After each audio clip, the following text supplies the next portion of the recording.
Hola, ¿qué tal? ¿Cómo están? Buenas tardes. Un saludo desde Houston para cada uno de ustedes. Estamos transmitiendo a través de la frecuencia La Plática para todos ustedes, donde quiera que nos miren, en cualquier parte donde se encuentre un salvadoreño.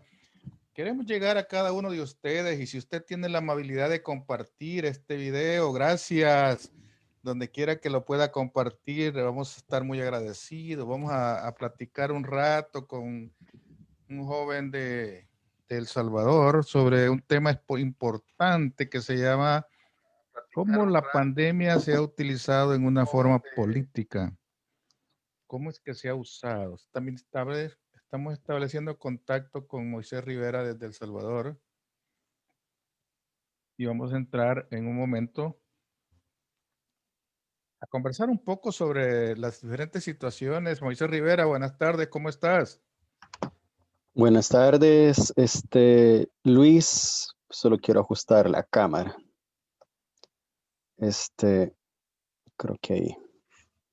Buenas tardes y buenas noches a los hermanos salvadoreños que nos escuchan, ya sea acá en el territorio nacional, en El Salvador, o aquellos que están en Estados Unidos o en otro país donde también este programa está trasladándose a otro tipo de fronteras, a otro tipo de hermanos salvadoreños que están en otros países, Italia, España, Australia, Canadá, que también es otro sector poblacional que tiene una alta presencia de salvadoreños en ese país. Así que aquí estamos ya para poder desarrollar, como tú lo mencionabas, un tema que pasa muy desapercibido y que ahorita o en este momento las implicaciones de la salud mental de la ciudadanía está teniendo su efecto y sus primeros inicios en otro tipo de dificultades en cuanto a su salud mental y salud física. ¿Qué es lo que te hace pensar de que la salud mental se está afectando en los salvadoreños como resultado de la pandemia? ¿Cuáles son los signos que has percibido, aparte de las locuras de andar chocando carros por todos lados? ¿Qué otros indicios?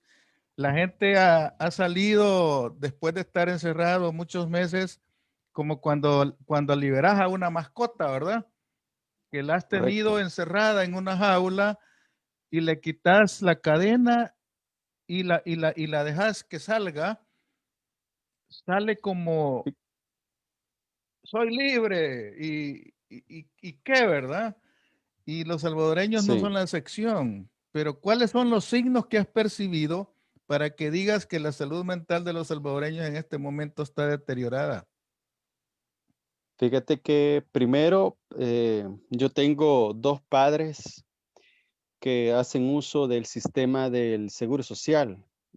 Ambos son pensionados ya exceden de los 55 años y ellos por rutina mantienen un control médico eh, de citas por unas complicaciones que tienen que son mínimas, ¿verdad? Entonces, a mí de vez en cuando me toca acompañarlos, o sea, llevarlos en mi vehículo, que pasen su consulta, venir con ellos hasta la casa y así es más o menos la rutina con el acompañamiento que yo doy.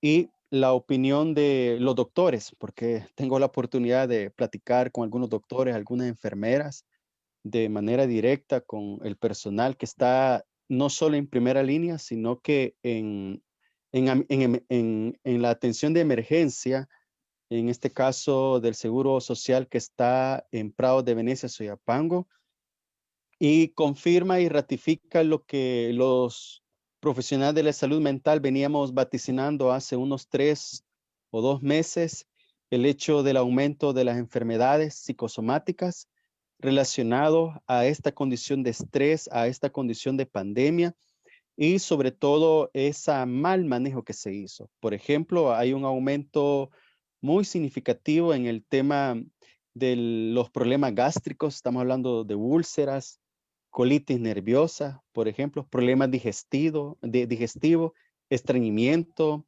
Estamos hablando de trastornos del sueño, por ejemplo, trastornos de ansiedad, insomnio. Estamos hablando de trastornos alimenticios, por ejemplo. Estamos hablando de colitis nerviosa, de diabetes tipo B. Estamos hablando de disnea, que es esa dificultad de respiración que las personas tienen, y otro tipo de padecimiento. Hay un aumento muy significativo y los doctores y las enfermeras y el personal médico, no solo de la red hospitalaria del Seguro Social, sino que del sistema público y del sistema privado, aunque ahorita, en este momento, las atenciones de emergencia por el tema del COVID se han reducido significativamente, se ha aumentado las emergencias por este tipo de padecimiento. Entonces, por lo cual, los hospitales ya empiezan a tener una atención de este tipo de enfermedades, que en la medida no se da el tratamiento y el abordaje respectivos, pues al, al mediano plazo, pues van a tener o se podría tener otras implicaciones como los aumentos de fallecimiento con estos tipos de padecimientos, estimados y estimadas. Fíjate que hay un detalle que a mí me preocupa, en realidad me preocupa por una sencilla razón. Todavía no se han abierto las clases, no se han abierto las Correcto. escuelas y colegios, las universidades incluso no se han abierto. A mí me preocupa grandemente el efecto que va a tener esa apertura en los niños, más que todo. Digo esto porque es clásico ver el comportamiento de un niño y no va a ser suficiente el control del maestro para poder mantener a raya a esos niños en la parte que le llaman distanciamiento social. Es decir, Ujú. una maestra, un profesor o lo que quieras llamarle,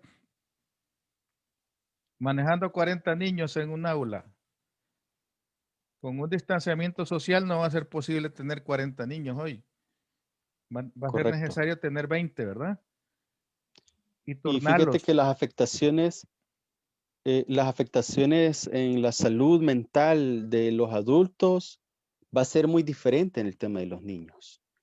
Nosotros como personas, nosotros y nosotras como personas adultas, claro, tenemos un impacto directo en estas enfermedades que están relacionadas y muy vinculadas en el tema del estrés, en los niveles de ansiedad y sobre todo hay un componente que quizás más adelante lo vamos a desarrollar con una presentación que he preparado para poder ejemplificar, poder compartir este tipo de conocimiento y que algunos dejamos desapercibido en el tema del miedo, el estrés, la ansiedad.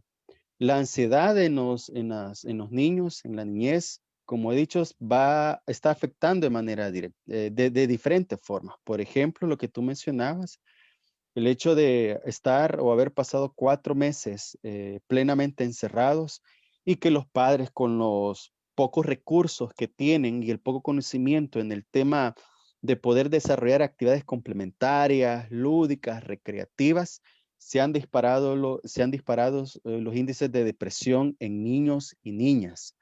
Los cuadros depresivos en los niños son sumamente difíciles porque van relacionados a otro tipo de dificultades de la salud mental. Por ejemplo, hay niños que am, ya pasaron la etapa de orinarse, por ejemplo, de hacer sus necesidades, de orinarse en su cama y han retrocedido significativamente a ese nivel de desarrollo, porque todas las personas que me van a escuchar y van a estar viendo esta plática, todos pasamos por esa etapa de desarrollo que se llama el control de esfínteres. El control del esfínteres de la vejiga, el control de esfínteres del intestino eh, grueso, donde nosotros defecamos, y cuando no tenemos control, pues se dieron esos incidentes de orinarse y hacer las necesidades fisiológicas en la cama. Entonces hay niños que tienen 8, 9 años y han retrocedido a una etapa de desarrollo que de los 5 o los 6 años, cuando no hay control de esos esfínteres. Y eso está vinculado a esos niveles altos de ansiedad, a esos niveles fuertes de estrés que han sido sometidos. El tema de la hiperactividad, hay muchos niños que han presentado cuadros y síntomas que eran muy tranquilos, que eran sociables y que no presentaban conductas hiperactivas. Entiéndase, una conducta hiperactiva como una conducta extrovertida, fuera de lo normal, entre comillas, un niño que grita, salta, brinca, baila de manera excesiva, que puede pasar todo el día jugando y llega a las 9, las 10, las 11 de la noche y bien fresco con esa carga energética. Es una parte de las características de esos niños. Entonces, Mira, los mira, niños que eran te voy a tranquilos, interrumpir ahí porque hay un fenómeno que me ha parecido a mí curioso y al mismo tiempo delicado, hasta ujú, cierto punto delicado, y me vas a explicar ahí, te vas a dar tu punto de vista, porque para algunos padres pareciera chistoso, pareciera jocoso. Dicen, ah, pero es que mi niño hasta se pone el uniforme para recibir la clase virtual. ajá, Es decir, a mí me parece que es algo que no es normal, ¿verdad? A mí me sí, parece que no es una conducta normal y, sin embargo, tu interpretación psicológica puede ser otra, pero yo lo veo como preocupado en el sentido de qué tanta falta le hace a un niño el hecho de estar en una clase presencial. correcto. Qué tanto le está afectando en su desarrollo el hecho de cortar su, su, su actividad normal? Dame tu lectura sobre eso, por favor. Fíjate que hay un psicólogo que se llama Jean Piaget, fue un psicólogo suizo que aportó mucho a entender las etapas del desarrollo que el ser humano pasa hasta los 7 años, cuando ingresan a la etapa de escolaridad o a tener una educación formal.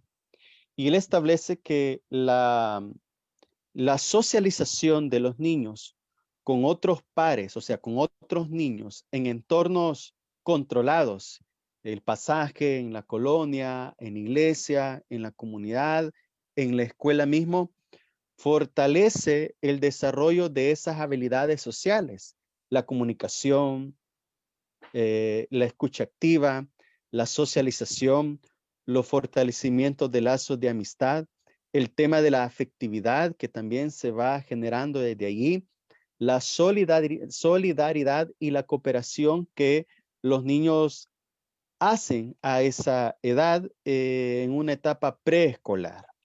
Evidentemente, todos los niños y niñas que irrumpieron de manera abrupta, como ha sido provocado por esta cuestión de pandemia, han pasado una etapa de duelo. O sea, las personas adultas, como tenemos una cosmovisión o una visión de la vida más práctica y más sencilla, consideramos que para el niño el hecho de ir o no ir a la escuela no le representa una dificultad.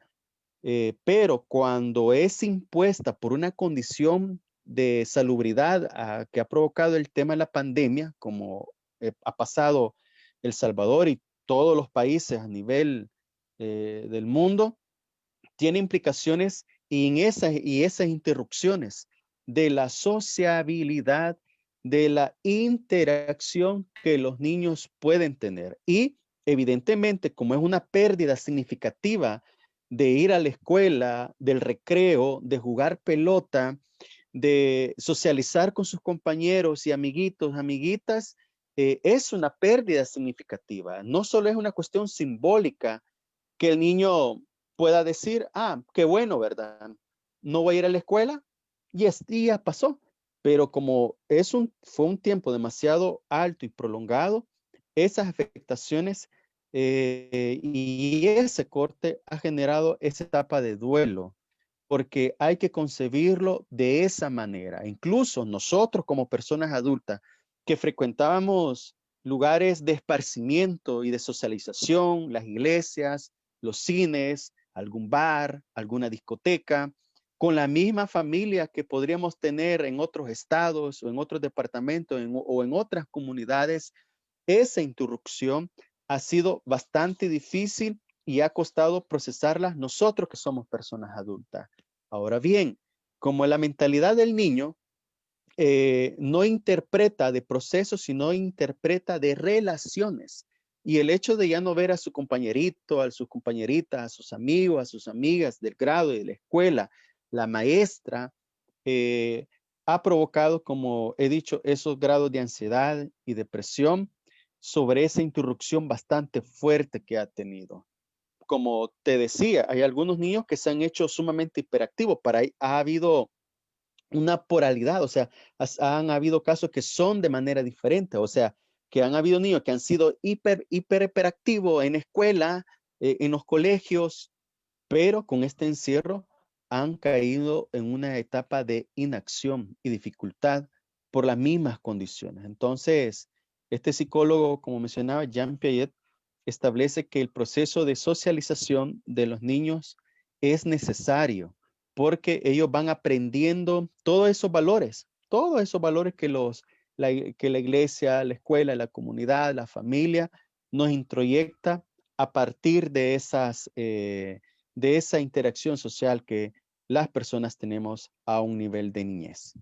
Expliquemos a los amigos que nos están escuchando y viendo en este momento. Quiero saludar a Gumercindo Cárcamo, gracias por estar en este espacio. Jaime Flores desde Arizona, gracias.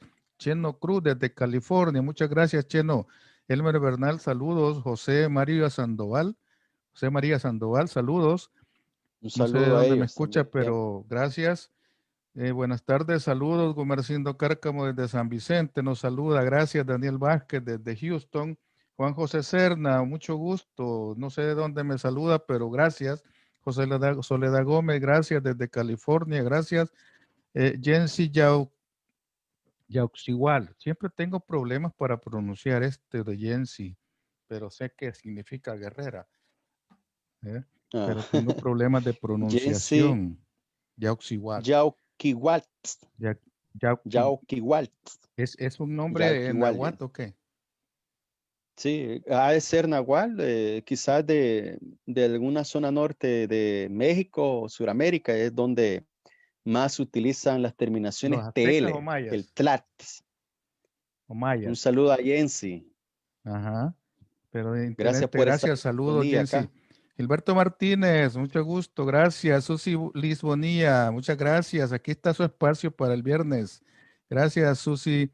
Delmi Mejía, saludos de hasta Soyapango, Tierra Libre. José Serna, saludos. Roberto Castro, usted es doctor y debería ser honesto. Usted sabe que lo del COVID es pura paja, dice Roberto Castro. Increíble, ¿verdad?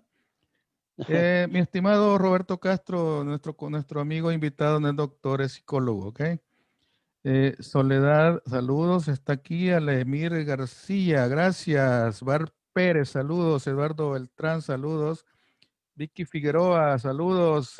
Saludos, estimada psicóloga también. Jesús Roque, buenas tardes. Rosy Arias, les hace falta ir a clases. Hay una gran nostalgia por eso.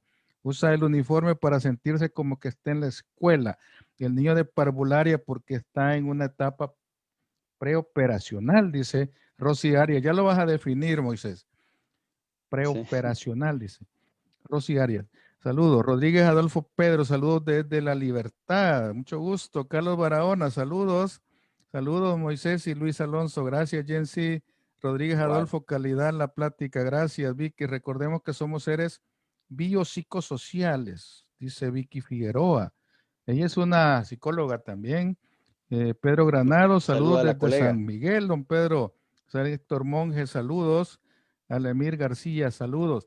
Mira, para los amigos que nos están viendo, quiero decir, Moisés Rivera es psicólogo, ha trabajado mucho con el área juventudes y es especialista en psicología.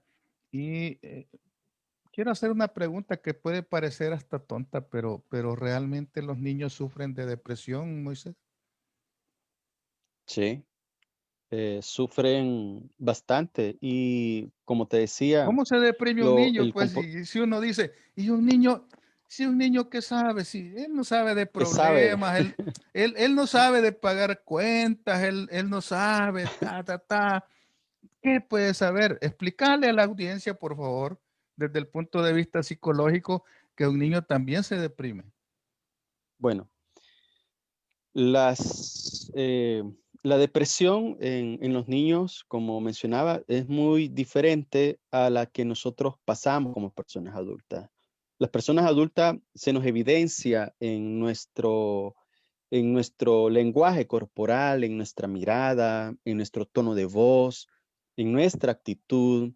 Es muy evidente en algunos casos. En el caso de los niños y las niñas, es más difícil poder evidenciar por medio de conductas cuando un niño o una niña está pasando por una pérdida, por un duelo, por una depresión, por una ansiedad, ya que la condición emocional y física de ellos o las estimulaciones reaccionan de diferentes formas. Por ejemplo, un niño con un grado de depresión puede jugar más, por ejemplo, puede hacer más deporte, puede comer más o puede ser todo lo contrario, interrumpir ciertas actividades normales que hacía él o hacía con sus padres, con sus amigos y amigas, y va teniendo sobre todo y se evidencia específicamente con el rendimiento académico, con el nivel de afectividad y aislamiento que el niño va teniendo. Cuando hablo del tema del rendimiento académico, cuando ya están involucrados en la etapa escolar, como mencionaba la colega, las etapas preoperacional, según Jean Piaget, son todas aquellos hábitos y aquellas conductas que el niño va desarrollando con el acompañamiento de una persona adulta. Por ejemplo, cepillarse los dientes, lavarse las manos, ponerse la pijama antes de dormir, limpiar la mesa, arreglar su cama para acostarse, o tener ordenado sus cuestiones. O sea, eso es el acompañamiento, porque los niños van haciendo actividades operacionales de motricidad gruesa y motricidad fina. Cuando hablo de motricidad gruesa, hablo del uso de sus manos para agarrar algo, el uso de sus pies para caminar y golpear una pelota, por ejemplo. Y cuando hablo de motricidad fina, es el uso de su mano, de sus dedos para agarrar un lapicero, para agarrar una moneda, para agarrar un celular, para jugar, ver un video, que hoy eso es más desarrollado a comparación de hace 10 años. O sea, entonces los niños van adquiriendo en esa etapa ese tipo de operaciones. Por lo cual, los niños al estar inhibidos en una condición de depresión, que no la van a divulgar, que no la van a expresar, pero sí es evidente en esas conductas que yo he mencionado. Por ejemplo, el trastorno del sueño, el tema de volver a orinarse a la cama, hacer su necesidad fisiológica en su cama, también pues es parte de esas dificultades que puedan tener. Y algunas personas adultas pueden confundir eso como una enfermedad fisiológica, como le duele la cabeza al niño, ¿verdad? O le duele el estómago, pero no, es parte de cómo el organismo del niño procesa esos grados de ansiedad, esos grados de estrés también, porque los niños se estresan, los niños también padecen de ese tipo de dificultades en su salud mental, tal y cual como nosotros las personas adultas. Después de 3, 4 meses, cuando ya las cosas están volviendo a casi normales, pareciera de que ese efecto ya pasó, pero quedó en la mente del niño esa imagen, porque según las estadísticas, dicen que los casos de violencia doméstica aumentaron en esta pandemia por el mismo encierro y por supuesto que el niño estuvo presenciando toda esa violencia. Los niños Ujú. estuvieron presentes, a excepción de otras épocas, a excepción de otras situaciones donde normalmente el niño está en la escuela y no se da cuenta de lo que pasa en la casa. Entonces, eso a la larga le afectó en su momento, pero eso a futuro le va a traer consecuencias, ¿sí? Sí, o sea, como te mencionaba, ahorita o en este momento solo estamos viendo la punta del iceberg de la afectación que vamos a tener, porque todos, de alguna u otra manera, hemos ido afectando, quitando el tema económico, porque eso sí, algunos han sido golpeados más que otros, otros han tenido más posibilidades de afrontar la pandemia, la cuarentena y otras personas no. Pero cuando hablamos de la estabilidad y la salud mental, todos en algún grado y en alguna medida hemos sido afectados también. Por lo cual, las condiciones que se esperan del aumento de las enfermedades que mencionaba desde el inicio, eh, van a estar sumamente altos, porque el cuerpo, como ha sido sometido a un grado fuerte de estrés, a un grado fuerte de miedo, de cómo se manejó la pandemia, de cómo se desinformó, de cómo se ha manipulado las noticias, de cómo se ha utilizado esta emergencia para tener réditos electorales o tratar de debilitar el sistema democrático, donde hay un bombardeo sistemático y secuencial de parte de los diferentes medios de comunicación, la difusión de las redes sociales, la difusión de noticias falsas en las redes sociales. Todo eso nos llega a cuentagotas, nos llega y nuestra mente, como es una bodega, es una especie de bodega, va guardando aquellas imágenes, aquellos números, aquellas situaciones del día y evidentemente el cúmulo de esas emociones y como somos también seres energéticos, porque el estrés no solo es una condición de afectación del cuerpo en una área del cuerpo, sino que es una afectación energética del entorno. La toxicidad de un puesto de donde uno puede trabajar y encontrar y tener un ambiente laboral hace más daño que tener una afectación física. Y entonces, en este caso, de la condición de pandemia, ha sido más la afectación de la divulgación y la desinformación que han hecho diferentes medios de comunicación y muchos gobiernos, como han tratado esta parte, y ha generado esa condición de estrés, esa condición fuerte en el tema de ansiedad. Por ahora, digamos que las noticias se han minimizado, se han reducido, pero el cuerpo no ha logrado externalizar o nosotros no hemos logrado externalizar nuestros temores. No hemos logrado externalizar las dificultades que están pasando nuestras familias.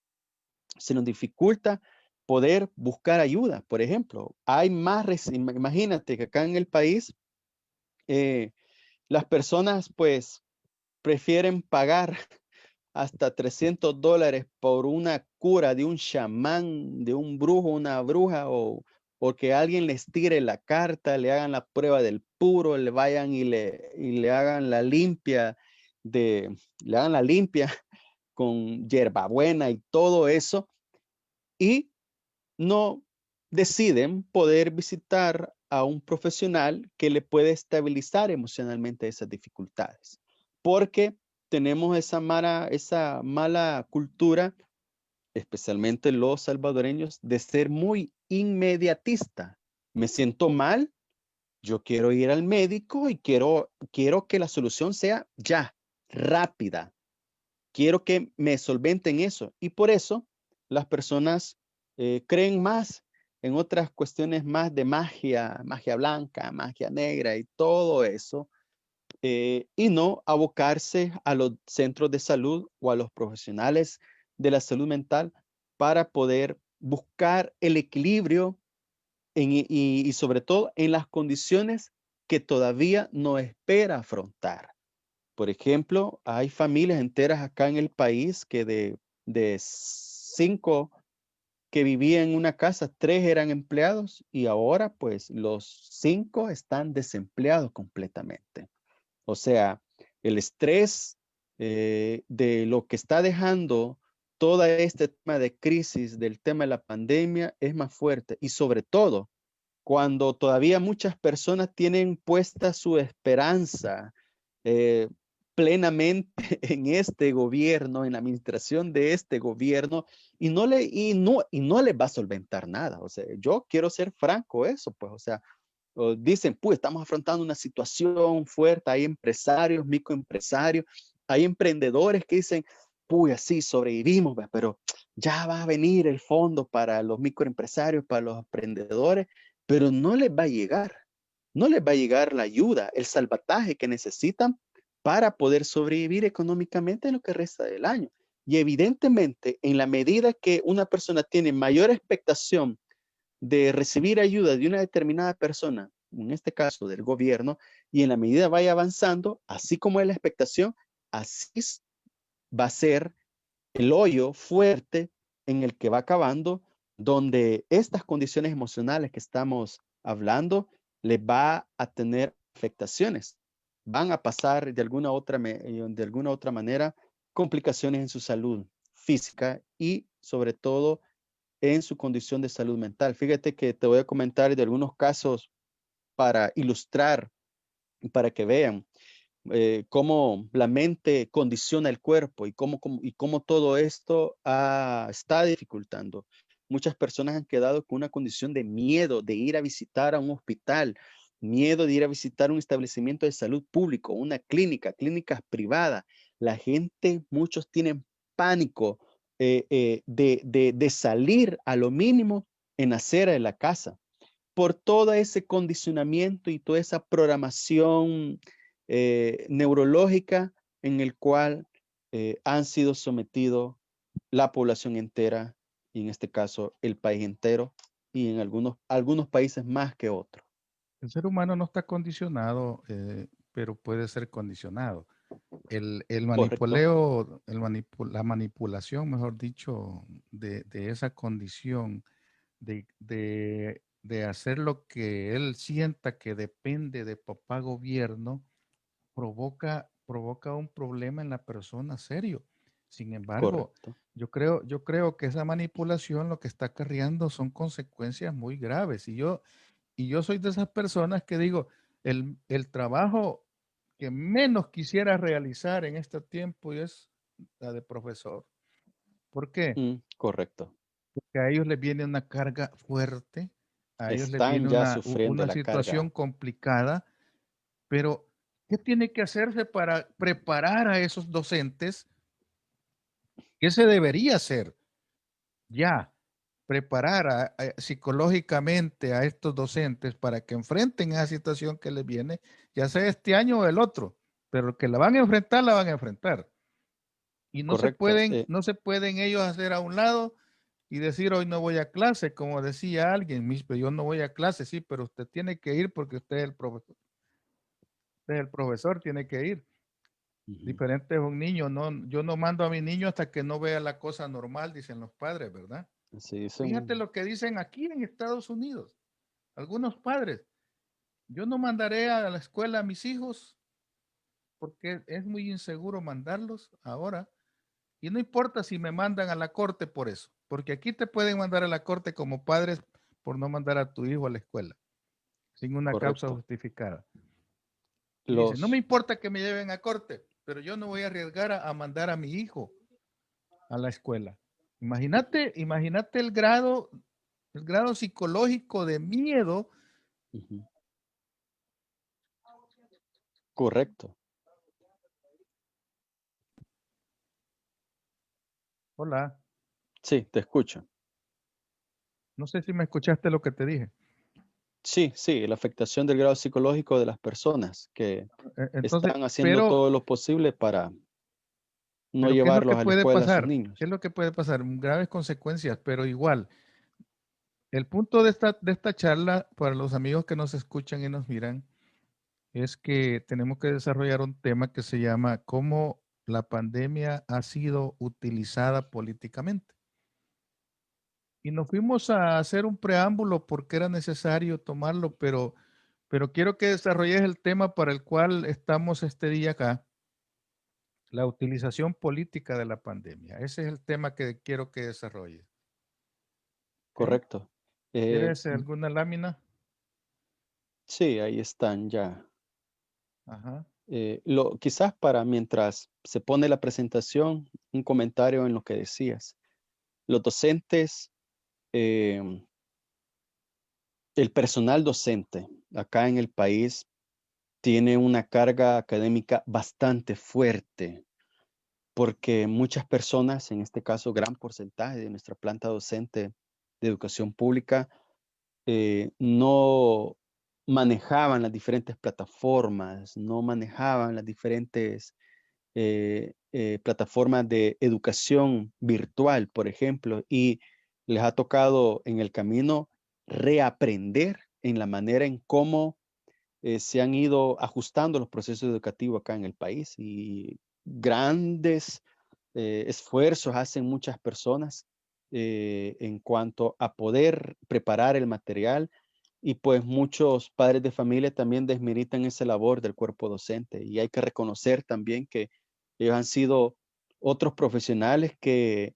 sin dar el mérito oportuno, las autoridades han hecho un gran esfuerzo de educar en esta condición de pandemia. Bueno, ahí pues está la lámina que se llama el tema de este día, es la pandemia y su utilización política y su afectación en la salud mental, más o menos lo que veníamos hablando, ¿verdad? Y para que algunos, también siempre hago esta aclaración, Luis, digamos, siempre presento mi, mi carnet de autorización de la Junta de Vigilancia de la Profesión de la Psicología que está adscrita al Consejo Superior de Salud Pública. Aquí está, estoy autorizado y validado por si alguno tiene duda o cree que lo que yo estoy hablando es meramente charlatanería, ¿verdad? Además, me he reforzado de estos dos textos de UCA Editores. Este libro se llama La psicología social de la guerra, que lo hizo Ignacio Martín Baró, y pues hay muchos de los contenidos que vamos a desarrollar en este lapso del tiempo. Y hay otro clásico también dentro de la academia o dentro de la literatura que cualquiera persona puede acceder de UCA Editores. Es Acción, Ideología, Psicología Social desde Centroamérica, del mártir jesuita Ignacio Martín Baró, que nos dejó este compendio de la manera en cómo la utilización del aparato gubernamental o de las fuerzas de seguridad condiciona el comportamiento de las personas. Bueno, pasemos a la segunda lámina. ¿Por qué hablamos de la utilización de la pandemia, el uso político de la pandemia? En este caso, yo lo establezco desde una perspectiva electoral, porque estamos en medio de una pre-campaña. Bueno, el gobierno ya tiene casi un año de estar en campaña al mismo tiempo, pero estamos entrando ya a la campaña oficial que se va a lanzar a partir del mes de octubre.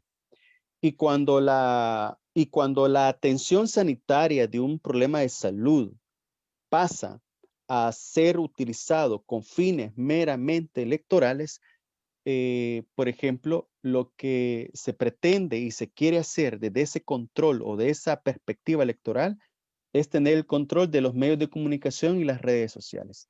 La difusión de los contenidos va en detrimento de poder elevar, mejorar, limpiar la imagen de los funcionarios o del gobierno mismo que pueden estar vinculados en la atención sanitaria o los que administran o han tenido el control de la pandemia en las tomas de decisiones que se han hecho o se hacen en el país o en cualquier parte del mundo, porque se prioriza más la imagen, capturar un buen spot, unas buenas tomas de video unas buenas fotografías e invertir, como se ha hecho en este gobierno, cerca de 22 millones de dólares en el tema de publicidad y que en esta condición de pandemia le han dado un buen uso. Y cuando le digo peyorativo de buen uso, es porque priorizan más el control de los medios de comunicación y las redes sociales a través de la pauta, de generar una perspectiva diferente en cuanto a tener esa posición meramente electoral. La difusión de un falso mensaje, atrás Luis, falta todavía, la difusión de un falso mensaje de esperanza y de cambio y el hecho de el interés de tener réditos electorales.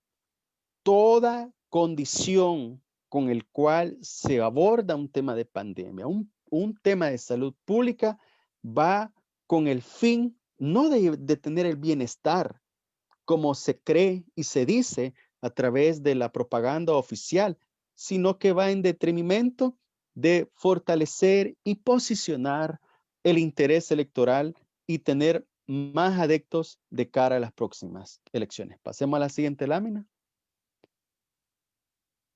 Ahí dice la pandemia como coerción de derechos humanos. La experiencia del país, estoy hablando de El Salvador, y no solo de El Salvador, sino que se aplica en aquellos países donde han establecido o establecieron regímenes, acciones meramente coercitivas y punitivas para poder hacer cumplir la cuarentena que los países decretaron. Por ejemplo, cuando yo hablo del tema de la pandemia como coerción de derechos humanos, la justificación que han hecho muchos gobernantes en Latinoamérica, y El Salvador no ha sido la excepción, es el sometimiento de las fuerzas de seguridad a la voluntad política de la imagen del gobernante para reprimir al pueblo. ¿Qué quiero decir esto?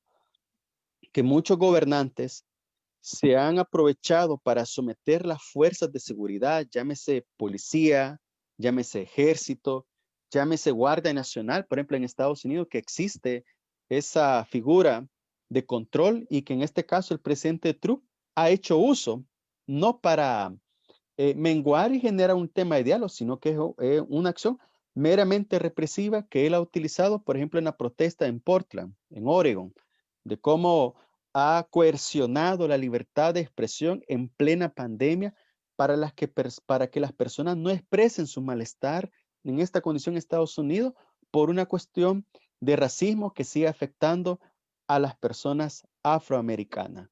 Entonces, cuando las fuerzas de seguridad hacen prevalecer la voluntad política del gobernante y no hacen prevalecer las normativas legales, llámese leyes, llámese Constitución de la República, llámese declaratoria de derechos humanos, y eso es minimizado, desplazado a la voluntad del gobernante, a la voluntad del presidente, vienen las acciones represivas como se han decretado. Por ejemplo, acá en el país, el Observatorio de Derechos Humanos de la Universidad Nacional, la UES, el día de ayer reportaba en conferencia de prensa que ellos han,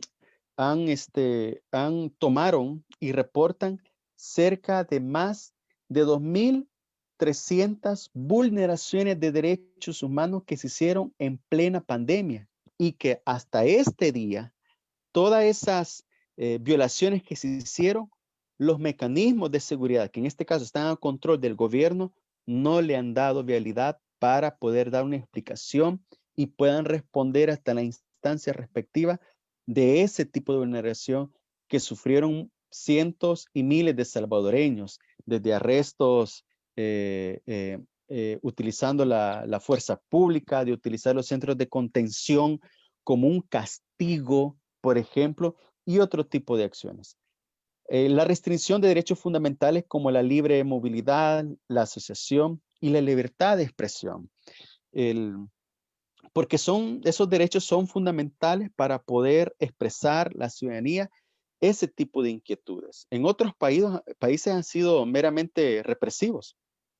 Acá la libertad de expresión se está viendo sumamente amenazada y vulnerada. Más adelante voy a tocar ese tema, porque ningún opositor a esta administración, a este gobierno que está aquí en El Salvador, ninguno puede omitir un pensamiento contrario porque es censurado automáticamente. Automáticamente, cuando digo censurado, es porque se activan todos esos troll center, se activa un ataque sistemático, incluso hasta bloquear y denunciar cuentas de activistas de derechos humanos y opositores a este gobierno. Y esto lo estamos viendo acá en el país de manera directa. O sea, tener la seguridad de que yo puedo expresar algo con el debido respeto y esperando que la respuesta y el debate sea a ese nivel, hay una respuesta de amenaza, hay una respuesta de extorsión, hay una respuesta de amenazas de muerte, hay un acoso sistemático hacia aquellas personas que tenemos el valor de denunciar y expresar este tipo de cuestiones. Por eso es que te decía al inicio, este espacio de la plática me parece muy importante de seguir fortaleciendo y de seguir expresándolo, porque personas como yo, ya no es invitado a los medios de comunicación. Antes, de manera sistemática, iba a las radios, iba a los programas de televisión muy reconocidos del país a vertir una opinión. En cambio, hoy no. Para que un canal te abra las puertas y poder dar una valoración técnica y profesional, no te la dan, sino pagan una pauta publicitaria. Entonces, esa reducción de esos derechos, aunque alguien puede decir, pero la libertad de expresión la estás utilizando. Claro, la estamos utilizando con un medio alternativo, no con los medios que tienen como o tenían la pauta para poder habilitar ese espacio. Y por último, los ataques y criminalización de personas, organizaciones que están en la defensa de los derechos humanos. Y acá pues acá el país lamentablemente el presidente ha hecho uso de sus redes sociales y de las cadenas nacionales para desmilitar, para mofarse, para burlarse, para despreciar las labores que hacemos como defensores de derechos humanos, que hacen las organizaciones de derechos humanos y tratar de querer hacer entender que esa función de defensa de los derechos humanos está vinculado a la defensa de las personas que cometen un delito, que hacen, o de los grupos que están al margen de la ley. Esa introyección de decir que las personas y las organizaciones de derechos humanos son un estorbo y que están a favor, en aquel momento estamos a favor del virus, decía él, o que estamos a favor de los grupos al margen de la ley, es un mensaje meramente trillado y confabulativo que trata la manera de confundir la opinión de la opinión pública y sobre todo el tema de las personas. Aquí han habido compañeros, compañeras, defensores de derechos humanos que ya están siendo amenazados, que ya están siendo perseguidos, sus cuentas están siendo bloqueadas. Por ejemplo, yo me he visto en obligación en Twitter específicamente de crear una cuenta alternativa porque mi cuenta en Twitter ha sido vulnerada en lo que va de la pandemia 6 veces. O sea, 6 veces me la han querido bloquear y en 3 ocasiones han querido acceder de otros lugares del país o de otros lugares, en otros lugares del país o en otros municipios. Entonces, ese tipo de atacar y criminalizar la opinión de los defensores de derechos humanos o las organizaciones es sumamente peligroso y sumamente delicado. Pasemos a la siguiente, Luis.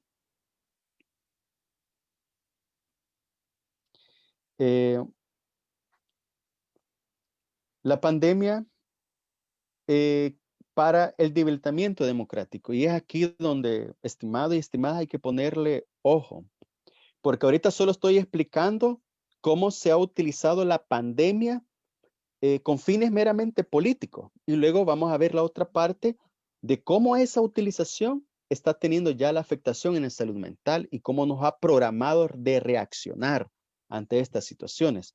Por ejemplo, el ataque y el debilitamiento de otros órganos del Estado, no solo es conocido en el país, sino que en muchos organismos internacionales, hasta congresistas en Estados Unidos se han pronunciado, han vertido opinión en cuanto al ataque y al debilitamiento de varios órganos del Estado. Por ejemplo, esa muletilla de decir que la sala sacó a la gente para que se matara y muriera en plena pandemia, es una de las cuestiones o uno de los casos, o decir que los magistrados, que si él como presidente dependiera y si fuera dictador, ya los hubiera fusilado, o etcétera, etcétera, etcétera. El debilitamiento y el ataque lo que hace es fortalecer la perspectiva autoritaria de una visión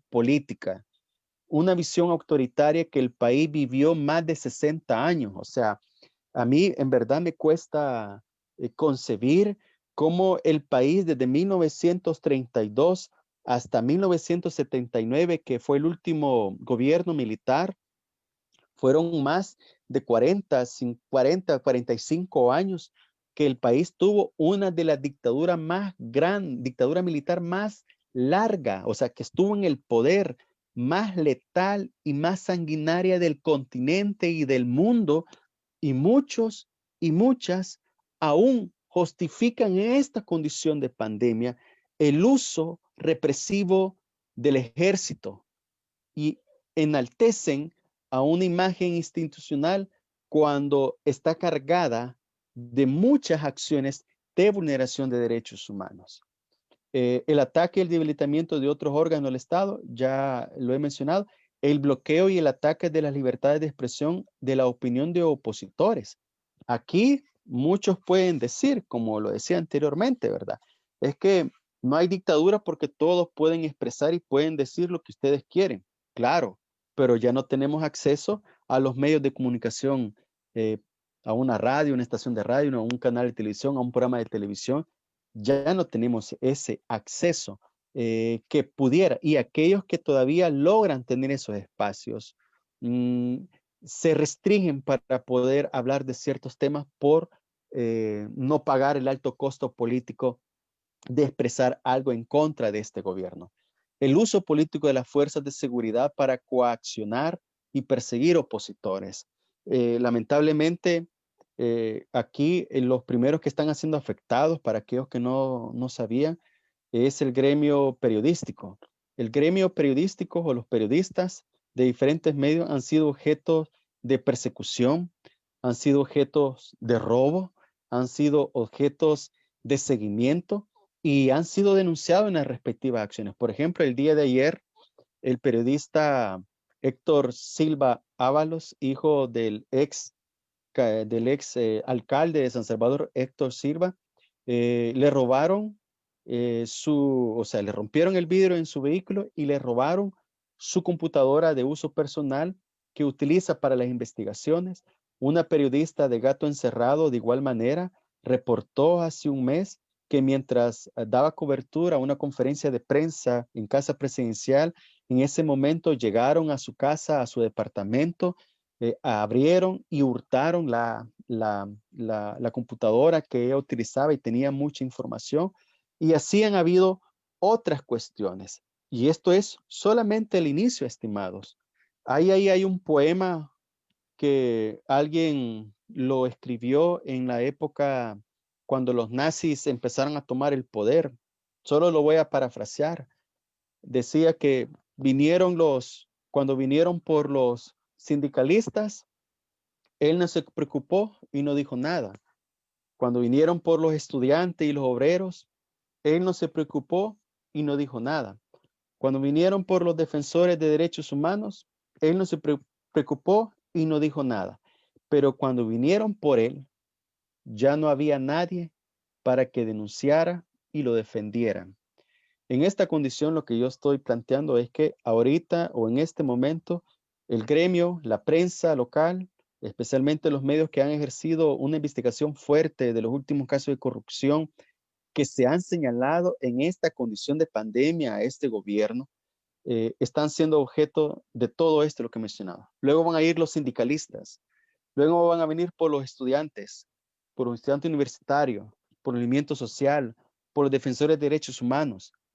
Ahora, mientras todavía esto no avanza, es donde nosotros debemos de tener la mayor capacidad política y crítica y autocrítica incluso de evitar un retroceso significativo que el país ya vivió, ya experimentó en años anteriores. Pero Y por fíjate, último, te voy a detener un poquito ahí, Moisés.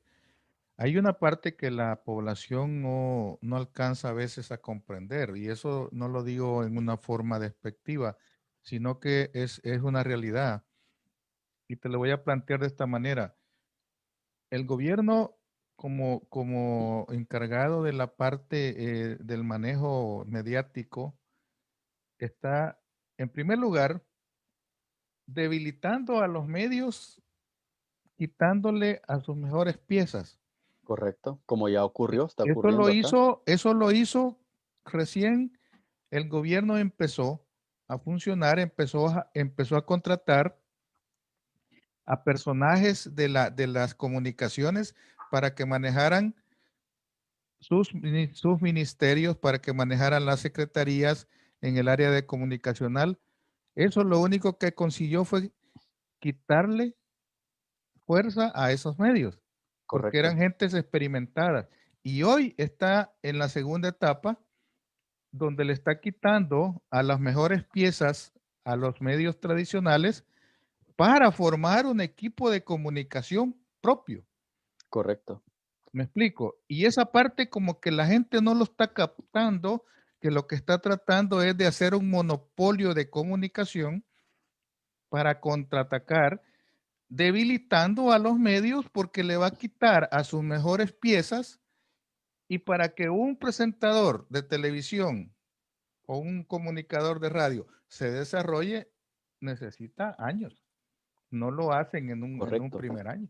Y Y eso fíjate, está, lo que está tratando es de crear ese aparato de comunicación, como se ha mencionado, que va a llevar la voz del gobierno y opacar a los medios tradicionales. ¿Me correcto, explico? O fíjate, sea, esa es la estrategia actual. Continúa. eso lo que decía de no solo desmantelar un medio de comunicación llevándose a sus mejores elementos, sino que también recordemos que también en este gobierno está utilizando el castigo de no pautar a muchos medios de comunicación, prensa escrita, radio, televisión, y muchos medios de comunicación han tenido que entregar su imparcialidad que habían o su profesionalismo que habían tenido y habían ganado 30, 40, 50, 60 años como medios que siempre habían denunciado, pero el gobierno ha utilizado la pauta gubernamental como una coerción y chantaje. Al final, pueden no desmantelar un medio de comunicación, un radio, un noticiero, etcétera, pero sí pueden llevar al ahogo de restringir el financiamiento a la pauta publicitaria de lo que puedan hacer.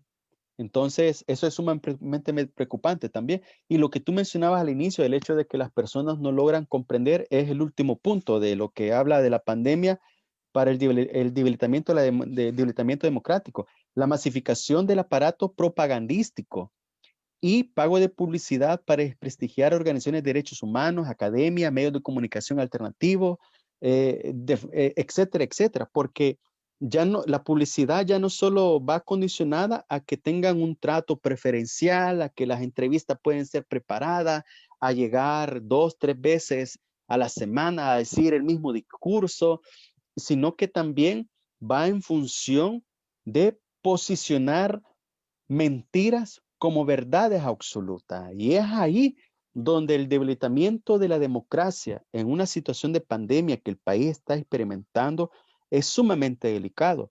Por ejemplo, en las mañanas, vos ves desfilar la carroza de funcionarios públicos en todos los medios de comunicación. Son pocos los medios de comunicación que, como te decía, dan la brecha para generar un pensamiento alternativo, un pensamiento opositor en cuanto a esto. Pero eso forma parte o ha sido parte o forma parte del plan de ese debilitamiento para posicionar las mentiras como verdades. Pasemos a la siguiente lámina, Luis, y ahí viene, ¿verdad? Al final, el uso político de la pandemia se limita a fortalecer y activar o estimular la cultura de miedo, porque media vez el aparato gubernamental tenga control de los medios de comunicación, tenga ya debilitado el tema de los derechos humanos, ha debilitado el tema de la opinión pública, la libertad de expresión, el ataque sistemático a otros órganos del Estado, lo que conlleva es fortalecer, activar o estimular la cultura del miedo. Y en nuestro país, como decía, pasó años, décadas, bajo una dictadura militar que el terror y la masificación de ese terror fue la norma de en cómo podían tener control del territorio, podían tener control de las emociones de las personas, porque pudiesen ver al Estado como salvador absoluto o el demonio absoluto en cuanto a esas necesidades. ¿Te, Pasemos a la te siguiente acuerdas, lámina. te acuerdas en esta parte cuando allá por el mes de marzo, Sí. en una cadena el presidente dijo Mm, de que en el mes de abril, de que las proyecciones al día 14 de abril 3 era millones de salvadoreños. de que 3.5 millones de salvadoreños iban a estar contagiados. ¿Y Correcto, qué sirvió? ¿Para qué sirvió ese mensaje de miedo? Para conseguir 2.000 millones que le aprobaran en la asamblea, ¿verdad? correcto. Y Para que le justamente aprobaran eso un lo vamos a préstamo hablar de más 2.000 millones, adelante. y que Sí, hoy se está viendo que en realidad ese préstamo no lo está usando para la pandemia, correcto, sino que para correcto, llenar el hoyo fiscal que tiene en sus cajas chicas. ¿Me explico? correcto, O sea, te vendió un mensaje de miedo, te dijo de que eso venía cruel y que 3.5 millones iban a estar contagiados. ¿Y cuánto llevamos hoy después de 7 meses? 26.000. 26,000, un poco más de 26,000. Y sin embargo, eso es comparable con otros países, ¿verdad? Correcto. Y, por ejemplo, hablar de esa cantidad de contagios para meterle miedo a la gente significó garantizar que 83 diputados le dijeran, sí, señor presidente, mire, aquí están 2.000 millones, haga con ellos lo que quiera, ¿verdad? Porque no se nos viene encima ese aguacero, ¿verdad? ¿Me Correcto, explico? Pero poco a poco los diputados han ido comprendiendo que en realidad fue el show, ¿verdad? correcto. Por ¿Me eso es explico? que Ahí es el, donde va lo que tú dices, que crearán una cultura de miedo con un sí, beneficio político. porque lo que se trata, porque lo que hace la cultura de miedo es programar a un sector de la población, a una comunidad o al país entero para ver al Estado como salvador absoluto, o al presidente, o al gobierno, como el salvador absoluto de la catástrofe que viene. O sea, condiciona y preparó el territorio mentalmente para decir, puy, aquí nos vamos a morir todos y el único que nos va a salvar es el fulano, ¿va? El que está allá en casa presidencial. Allá solo hacía falta que le pusieran una vestidura blanca, pelos colocho, y, y saludara y decir, heme aquí, oh pueblo, porque él de manera sugestiva en sus mensajes, eh, él se atribuye el salvador de esta condición, pues, o sea, cuando dice, yo no sé si Dios lo va a perdonar porque yo ya no. Y luego dice, este pueblo ha demostrado, Dios, gracias a Dios. Entonces, el uso también de la cultura de miedo conlleva también a, a interponer entre esas palabras la esperanza y el amor, aunque días después esté tirando espuma por la boca, maldiciendo, mandando a fusilar, mandando un montón de cuestiones. Pero eso es parte de la cultura de miedo que perfectamente. Y los nazis, yo quiero invitar a aquellos que tienen el privilegio de usar Netflix. Ahí está un documental liberado del año 76 que se llama El ascenso de Hitler. Y ahí habla perfectamente cómo instauraron la cultura del terror, del miedo, para tener control absoluto y sobre todo cómo después de eso la euforia de los alemanes dijeron, él es el Salvador, él nos llevará al renacimiento de la gran patria alemana, ¿verdad? Y ya todos sabemos en qué terminó. Pasemos a la siguiente lámina, Luis. Y ahí viene también los invito a que lean El Príncipe de Maquiavelo. Es una novela muy buena, pero hay dentro de sus, creo que en la página 23, si no me equivoco, hay un párrafo que es este y dice, quien controla el miedo de la gente se convierta en el amo de sus almas. Y cuando Maquiavelo lo establecía en su libro, era que las personas necesitan sentirse a salvas, seguras, que alguien les garantice eso.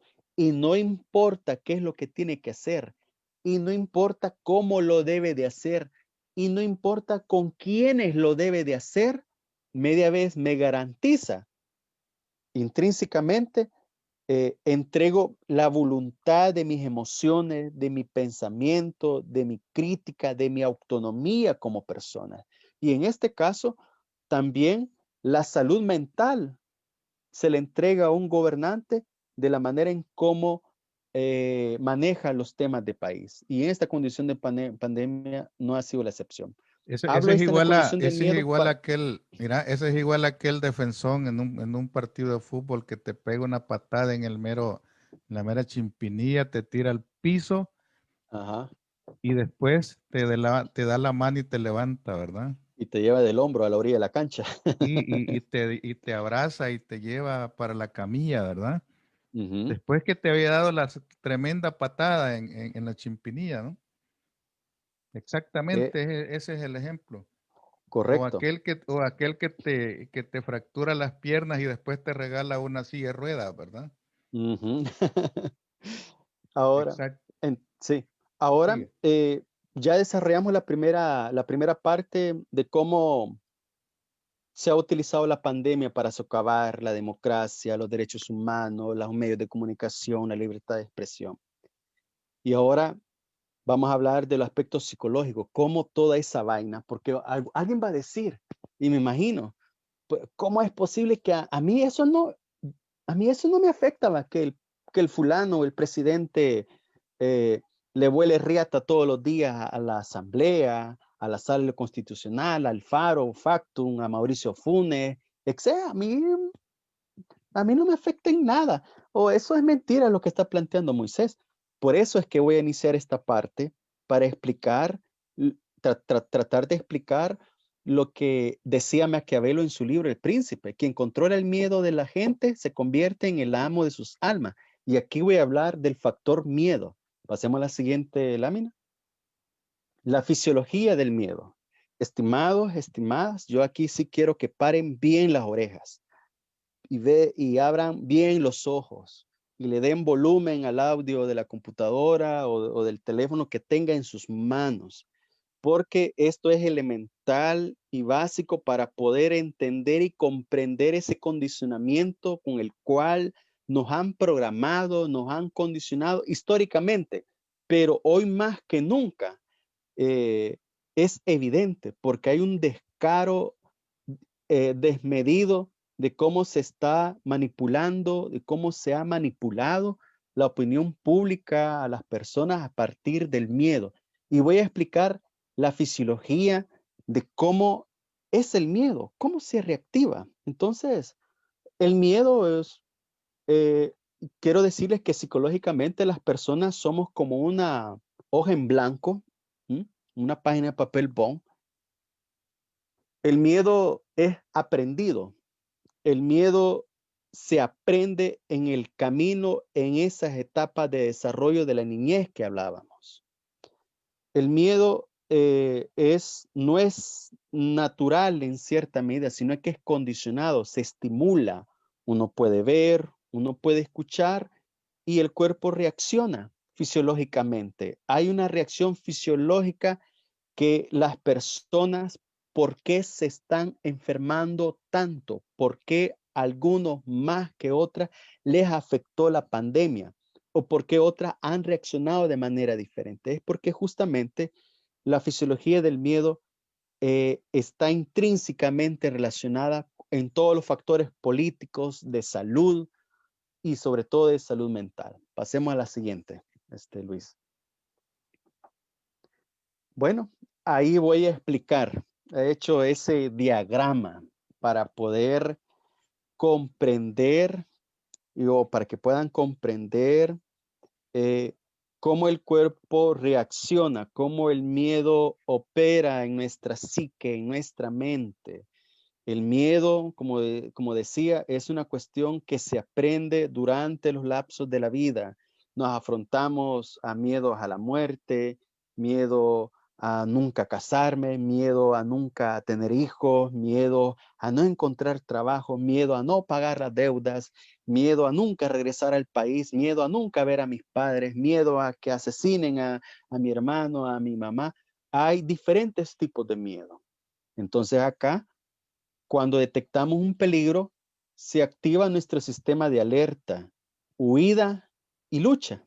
En psicología así se denomina, sistema de alerta del cuerpo, huida y lucha. En este caso, en esta calavera amarilla que ven ahí, uno ve el peligro, uno escucha, uno presiente que algo está mal y algo me está amenazando mi integridad física, algo me está generando presión. Y cuando eso ocurre, el cuerpo genera una alerta, que es el cuadro rojito. Genera una alerta y cuando genera esa alerta, entonces la persona reacciona por dos vías. La vía uno, que es el hombre que va ocurriendo, es la huida. La huida provoca cuando la cantidad fuerte de adrenalina que la persona tiene busca la manera en cómo canalizarla, busca la manera en cómo transformarla, busca la manera en cómo desahogarse en ese estado de amenaza, en ese estado de alerta, en ese estado de miedo. Por ejemplo, un ejemplo sería eh, cuando alguien ha sido asaltado. Muchas personas lo que hacen es, o cuando se suben a saltar en los buses, que usualmente ocurre acá en el país, cuando se suben a saltar el bus, muchas personas sin pensarlo, se bajan en la puerta delantera y hay algunos que se han tirado desde la ventana de las coaster y de los autobuses, porque su mecanismo fue tan grande, el miedo lo desbordó tanto que tuvo que huir. Pero también el miedo nos puede ayudar a afrontar, o sea, tener control de esa situación que nos daña, que nos afecta y tener el control absoluto para poder tomar decisiones adecuadas. Y en este caso, no huyo, sino que decido afrontar, pelear de esa manera. Entonces, ese diagrama es la manera en cómo el cuerpo reacciona en dos respuestas, o huyo o lucho ante una amenaza que yo tengo de manera directa. Y en la condición de pandemia, estimados y estimadas, muchos acá en el país están valorando y algunos ya se fueron y van de ir a mitad de camino porque ya no fue condicionada la cuestión de seguridad del país para irse, sino que el hecho es de no están las condiciones para poder afrontar una pandemia acá con afectaciones políticas, con todo lo que he mencionado. Entonces, muchas personas lo que han optado es irse a Estados Unidos. Muchos lo que han hecho en Estados Unidos es tomarla y decir, puya, o sea, está mi mamá, mi primo, mi tío allá, no sé, a quién me traigo de primero. Entonces, han priorizado de traer a sus familiares acá en el país para poder afrontar una situación de manera distinta, de manera diferente. Entonces, los problemas de salud mental que nos ha provocado esta pandemia ha sido, o la manera en cómo nosotros vamos a reaccionar, son de esos niveles. presenciamos, luchamos o oímos del problema o de la dificultad que puedan tener. Cuando tú, Luis, mencionabas y dio es el presidente que eran 3 millones y van a morir más de 200,000 salvadoreños. Yo recuerdo esa noche que muchos amigos y algunas amigas me escribieron y me dijeron, Moisés, yo ahorita estoy sumamente descompensada con lo que he escuchado, con lo que he oído. Un escenario catastrófico, apocalíptico, de muerte, de desesperanza, ningún mensaje de poder afrontar en la manera colectiva, de llamar al diálogo, al debate sincero, a unir fuerzas con todos los sectores y afrontar esta situación compleja y difícil que se nos aproximaba. Muchos pasaron días sin dormir, semanas sin dormir, porque su mecanismo reaccionó de manera diferente a afrontar esa dificultad. Pasemos a la siguiente, Luis, porque en el siguiente voy a explicar eso. ¿Quién provoca el miedo? ¿Dónde se genera el miedo? Ahí está una figura del cerebro. Si ustedes ven en medio de la figura hay un puntito amarillo.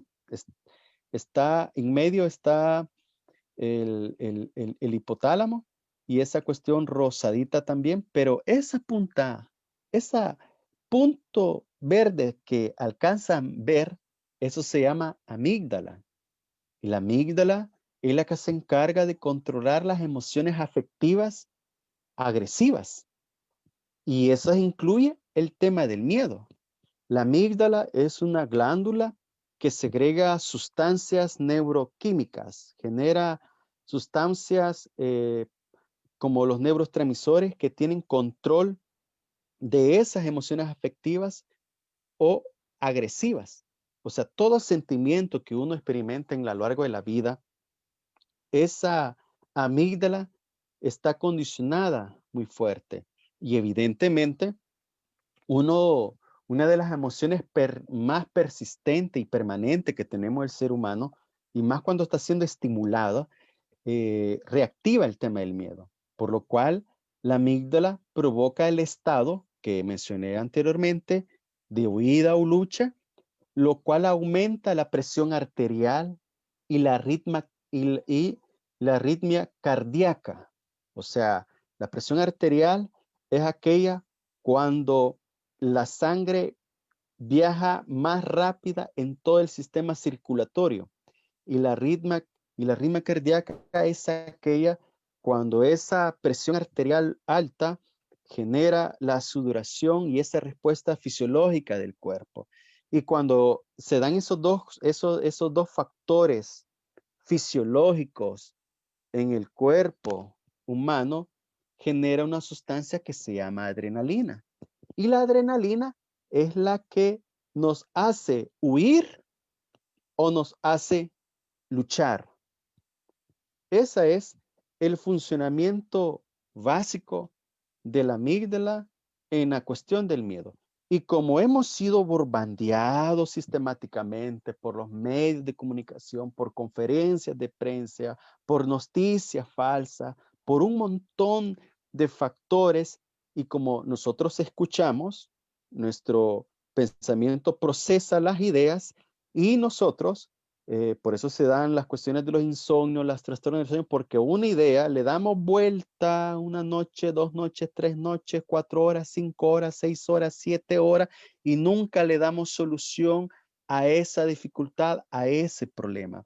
Y como se dan esas complicaciones, se dan los problemas de salud en el cuerpo. Pasemos a la siguiente, Luis.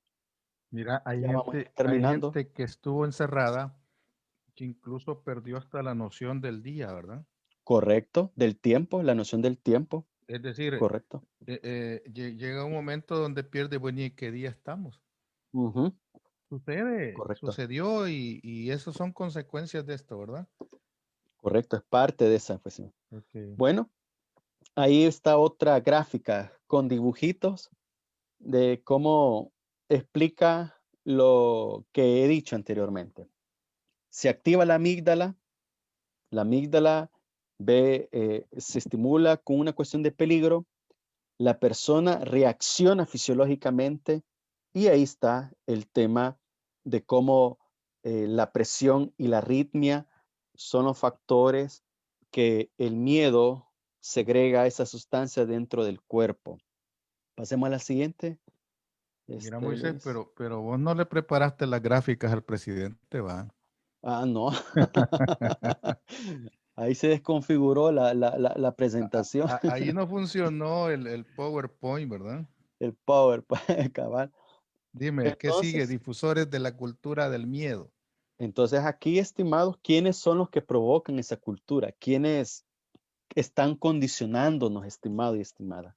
Los difusores de la cultura de miedo, en primera línea, las redes sociales. O sea, la difusión de las noticias falsas. Qué bien también que Facebook y Twitter están tomando medidas de cerrar páginas, de clausurar páginas. Ya lo hizo en Brasil, ya lo hizo en Argentina, ya lo hizo en España, ya lo hizo en México, ya lo hizo no me, en Chile. Ojalá que acá en el país lo hiciera. Hay unas páginas que en verdad lo que más pelan es odio, morbosidad, chantaje, mentiras, venganza y un montón de cuestiones, por lo cual las redes sociales se han convertido no solo en un tema de acercamiento con seres queridos que están en otros países, en otros municipios, sino que también se han convertido en difusores extremos de esas mentiras que quieren introyectar en el ser verdad. Y más aún cuando se paga publicidad de videos, de memes, que son mentiras al final. Las cadenas nacionales o los mensajes nacionales que se dan acá, yo con una política que he hecho yo y lo he aconsejado a mis amigos, a mi familia también es, ya no vean cadena nacional. Fíjate que muchas personas se enfermaban, muchas personas después de la cadena nacional quedaban sumamente cargadas, ansiosas, la gente lloraba, estaba más preocupada. Entonces yo lo que siempre aconsejo es, mejor vean una película de terror porque al menos es ficción y no una cadena nacional donde muchas de las cuestiones que se dicen ahí y se exponen son meramente mentiras. Los medios escritos, la prensa escrita, la radio, las cadenas televisivas, todos esos factores son los que son los difusores de la cultura de miedo. Por ejemplo, acá comentarles, estimados y estimadas, que todos los casos de corrupción que se han ido develando de este gobierno no los pasan en TCS, por ejemplo. TCS hasta este día nunca ha hecho una nota periodística de todos los casos que se han detectado acá, de las botas que vendió el ministro de Salud al Ministerio de Salud, el Coque Aguilar que vendió las caretas, ¿quién más?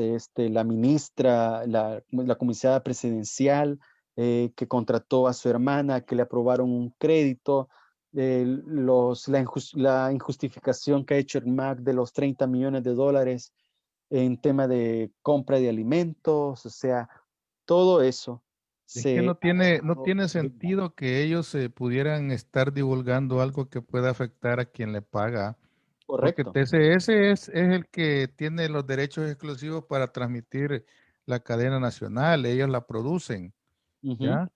Ellos son los que le llaman, donde se origina la cadena nacional a ujú, través de ellos y no es gratis, pues ellos reciben correcto. miles de dólares de pauta. Entonces, acá, esos son parte de los difusores de la cultura de miedo. Pasemos a una de las penúltimas ya láminas, Luis. Y ahí, como decía la colega ahí que estaba leyendo, Jensi Jaukiwaltz, que decía, eso en psicología se conoce como psicología del terror, y es correcto. Pero hay un término que en el libro de Martín Baró, en la psicología de la guerra, a esto se le denomina la guerra psicológica o guerra del terror, que se utiliza todos los medios posibles para condicionar a una población. Por ejemplo, garantiza la mayor cantidad de adhesiones o defensores posibles de una de un proyecto o de una mentira. Y lo vemos claramente nosotros actualmente en el país. Por ejemplo, voy a poner lo que se ha dado últimamente en esta coyuntura de estos 2 días. El gobierno, por compromisos que firmó el gobierno anterior, la última administración del presidente Salvador Sánchez Serén del FMLN, ellos cada año pautaban el presupuesto del Fomilenio. O sea, ellos ya iba presupuestado en el presupuesto del próximo año la contrapartida del Fomilenio, porque fueron acuerdos que se firmaron con la cuenta del milenio allá en Estados Unidos. Este gobierno, y nosotros lo denunciamos allá en noviembre y diciembre del año pasado, este gobierno, por ejemplo, no incorporó al presupuesto el tema de los veteranos de guerra, por ejemplo, no presupuestó el tema de Fomilenio, por ejemplo, la contrapartida, no presupuestó el tema de los viveristas, que son los que se les apoya para la asistencia técnica de los viveros que ellos tienen. Y hay otros temas de presupuesto. Redujo en algunos casos el presupuesto y en otros los aumentó, como la publicidad, la Fuerza Armada, la OIE, por ejemplo. Y ahora el gobierno dice que es la Asamblea y es el FMLN los que se han opuesto y los que no quisieron dar su voto para ingresar la partida del Fomilenio y los veteranos de guerra. Aun cuando eso es una mentira, una falacia al 100%, y muchas de estas personas, cuando digo ahí garantizar la mayor cantidad de decisiones o defensores posibles de una mentira, no se toman el tiempo de descargar el presupuesto de este año 2020, porque está en la página del Ministerio de Hacienda. No se toman el tiempo de descargar e ir a revisar el presupuesto de el Fomilenio y está cero. Y está cero.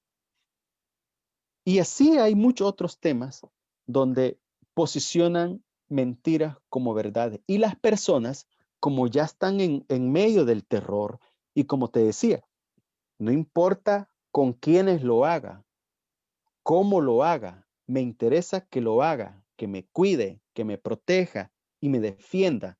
Si es una mentira lo que está diciendo, no me importa. La asamblea tiene que cumplir, aun cuando es y fue irresponsabilidad del gobierno no asignar esos fondos. Alimenta los rumores y posiciona noticias falsas como reales. Es lamentable, por ejemplo, muchos de los defensores de esta administración no han leído ni tan siquiera una resolución de la Sala Constitucional. Por ejemplo, la última, cuando declaró inconstitucional el último decreto de apertura económica y el presidente decía, los han mandado a la calle para hacer suicidio colectivo. Así dice la sala. Y la gente replicando, como loritos, como animales condicionados ya, lo que dice, pero nunca se han tomado el atrevimiento de leer. Confundir, y aquí viene uno de los puntos de lo que decías, Luis, confundir a la población, dudar de la verdad de los hechos. Y ese es un retroceso significativo que el país está afrontando. Todos estos factores forman parte de la guerra psicológica, la guerra del terror. No importa lo que tenga que ser papá gobierno para cuidar mi familia, no importa. Gracias, señor presidente, por ese bono de $300 que por el costo del préstamo va a terminar pagando $2,000 más por esos $300. Señor presidente, gracias por la bolsa y la caja solidaria que vale $50. La persona no le va a importar que en el lapsus de 15 o 20 años, esa bolsa, esa caja de $50 va a terminar pagando un monto casi de $300. No importa, no importa, no importa. Nunca alguien en este país se había preocupado, nunca nadie me dio algo del gobierno y me han dado esta bolsa. Gracias, señor presidente. Malditos los de la sala constitucional, dipurratas que no sé qué, terengos aquí y bla, bla, bla. Muchos de los que probablemente algunos escuche van a tener contraposición a lo que yo estoy planteando en este momento. pero como digo, a las pruebas me he remitido, no es un invento mío, sino que estos aportes académicos y de todo esto ya lo hicieron los UCA editores, Nacho, todos estos libros, y hay otros libros que hablan. Están comprobados científicamente la manera en cómo funciona esta dinámica. Así que eso es parte del por qué muchas personas están condicionadas. Vayamos a la última. Hay una parte que es importante tocar, por ejemplo, para irnos más frescos de la Ujú, noticia, hoy estaba escuchando algo donde un diputado afín al gobierno, gallegos, ujú. decía, el gobierno está haciendo lo que ustedes no hicieron, Ajá, porque ustedes como gobierno anterior no pagaron al Fomilenio nada y nosotros estamos, es que Gallegos habla como que es gobierno, ¿verdad? ujú, Y dice, el gobierno está queriendo pagar Fomilenio que ustedes no lo pagaron. Y me llamó la atención el hecho de que hubo una diputada que le salió con una estadística, con cifras en la mano, información tomada del Ministerio de Hacienda, correcto, donde se establece que año con año el gobierno, los gobiernos de los últimos, desde el 2014, han estado pagando al Fomilenio una correcto, cantidad en el presupuesto. Y, y cayó al diputado Gallegos, pero los seguidores de este señor toman la información que él da como, ah, sí, es cierto, no habían ujú, pagado. Siguen asegurarse sin ver la otra parte, correcto, la parte real, donde el mismo Ministerio de Hacienda establece en su página que el gobierno ha pagado hasta la fecha 33 millones de dólares del Fomilenio 2 y no es ujú, cierto que no haya pagado, pero la mentira se plantea como un arma para agarrar incautos, ¿verdad? Y ahí que correcto. cada quien tome sus opiniones, saque sus conclusiones, Ujú, pero por sobre todo, busque la verdad. ¿Ok? correcto. Pasemos a la siguiente, ya las últimas láminas de este tema. Y ahí viene. El uso del miedo, de la guerra psicológica, provoca en la población enfermedades psicosomáticas. Enfermedades psicosomáticas, entiéndase aquellas que por la condición de ansiedad y estrés, el cuerpo l- las desarrolla. Por ejemplo, colon irritado, gastritis, diabetes tipo B, estrés, trastorno del sueño, trastorno alimenticio, trastornos en conductas, colitis nerviosa, presión alta, disnea, cefaleas, migrañas, por mencionar una de las enfermedades. Porque aun cuando, Luis, muchas de estas personas que defienden ciegamente a este desgobierno, a esta administración, tienen esas afectaciones, porque aun cuando ellos avalan y validan todo lo que hemos hablado, su salud mental está deteriorada. Ellos están como animalitos condicionados ya, apresto a lo que diga el fulano o a lo que digan los medios de comunicación para atacar, señalar, criminalizar, invisibilizar todo pensamiento opositor en este país. Al final ellos son unas víctimas más con conocimiento de causa. Ojo, ojo, no lo hacen por ignorancia en algunos casos, lo hacen con conocimiento de causa. Y aun cuando ellos tengan una condición de estrés todos los días defendiendo o defendiendo al fulano, atacando al fulano, estas enfermedades tarde o temprano les va a llegar. Y ojalá que cuando les llegue no vayan a culpar a la sala, no vayan a culpar a la Asamblea Legislativa a los 30 años, sino porque, digo, es una acción voluntaria este, lo que se puede hacer en función de eso. Por lo cual, estimados y estimadas, he tratado de ilustrar académicamente y con dibujos, con diagramas, en la manera en cómo hemos sido o estamos siendo sometidos la gran parte y la gran mayoría acá en el país. Y no solo en el país, esto se está dando a nivel mundial.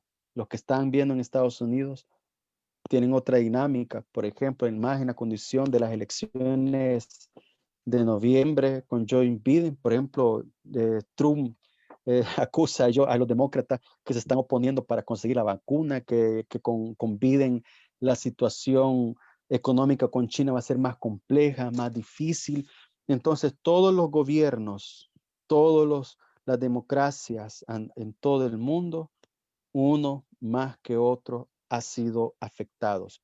Pero hay excepciones. Costa Rica se puso las pilas, como siempre, y en vez de salir afectados, salieron muy fortalecidos, porque se sobrepuso la condición política y electoral del problema sanitario a una condición meramente de dificultad de salud pública. Y aquí nada, aquí no. Vinieron 30 españoles, ninguno era médico, todos eran doctores, pero el gobierno lo vendió como especialistas, médicos, pero todos fueron todos fueron enfermeros, se fueron, les pagaron casi más de 1.500 euros, y acá a nuestros médicos residentes en primera línea ni les han aumentado el salario de los $400, y al contrario, todos aquellos médicos que se enfermaron en esta pandemia les están descontando. ¿Sabían ustedes que un médico que se enfermó y pasó 20 días postrado en cama y en cuidados intensivos porque se infectó del virus, el gobierno, el Ministerio de Salud le va a descontar cerca de $150 de su salario de $400? Es justo eso, es justo eso. Pero pues sí, como la cultura del miedo y del terror está introyectado, como decía, algunos han llegado a defender lo indefendible, pero ojalá. Yo te digo algo, Luis, y todos los que pueden escuchar, muchas de esas personas no van a reaccionar, no van a ser capaces de introyectar toda la cantidad de mentiras que han dado, porque están seguros que han sido salvados y protegidos a toda costa por el cual llaman su Mesías, su presidente, porque ya no es un tema meramente, no, ya no solo es un tema político de defender la imagen de un gobernante, sino que muchos están trascendiendo de ese pensamiento político a un pensamiento religioso, el elegido, el Mesías, el Salvador, el omnipotente, el omnipresente, el que todo sabe, el que todo puede, el que inventa, el que hace. A ese nivel estamos llegando. Muchos han cruzado ese pensamiento del miedo a generar, a introyectar las esperanzas de su fe en una persona. Y cuando eso cruza, vamos a ver eh, lo que pase acá en este país en los próximos 6 meses. Porque Quiero entonces, saludar a Mauro Navarro desde Chicago, nos saluda. Yair Guevara, muchas gracias, saludos. Jaime Flores, saludos. Ana Cecilia Bolaños, mucho gusto. ¿De dónde me saluda Ana Cecilia? Gracias. Juan Francisco Surio, saludos. Mientras los tienen con la guerra psicológica, estaban haciendo su agosto, con el dinero correcto. haciendo chanchullos. Ana Cecilia dice, este es magnífico para que las personas que no han despertado ya es tiempo que abran sus ojos. Agustín Farabundo Martí, saludos hasta allá Italia. Vicky Figueroa, saludos. Es importante reconocer la atención que nos brinda Osvaldo Enríquez desde Zacatecoluca. Buenas noches, ¿cómo está? Jaime Flores, saludos, buenas noches. Están todos interesados en la parte de la niñez, fíjate, quieren conocer más de la niñez. Pero antes de eso, quiero ir ya dándole fin a este programa sin, sin dejar de lado. Hay, hay una, hay una situación que yo le puedo llamar psicosocial. A lo mejor Ujú, tú le llamas de otra manera, pero este, este gobierno, de una forma malintencionada, ha creado una figura de mercadeo, ujú, neuromarketing, ¿verdad? correcto. Y quieras o no, yo tengo muchos años de vida y quiero que me pongas atención en esto. Jamás, desde que yo tengo uso de razón, yo había visto un ambiente pero tan caldeado, tan caliente en materia de diferenciación ideológica, Correcto. al punto tal que hay guerra interna entre familiares divididos por preferencias ideológicas. ¿Por qué? Porque idolatran una figura mesiánica, mediática, que se ha creado como producto de la inversión millonaria en publicidad. ¿Sabías vos que el gobierno dispone de $300,000 diarios para hacer los pedazos como quiera?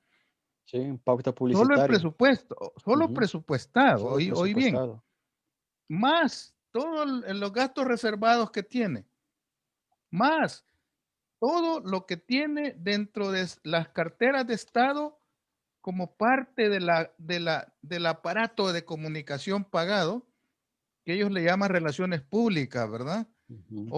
O encargado de prensa o como quieras llamarle. 240 personas trabajando solo para su área de comunicación presidencial y medios pagados afuera por ellos, tanto fuera del país como dentro del país.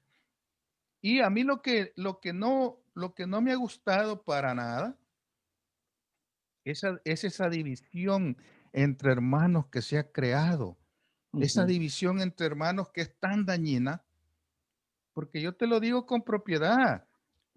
Yo incluso tengo unas hermanas a las cuales ni les hablo.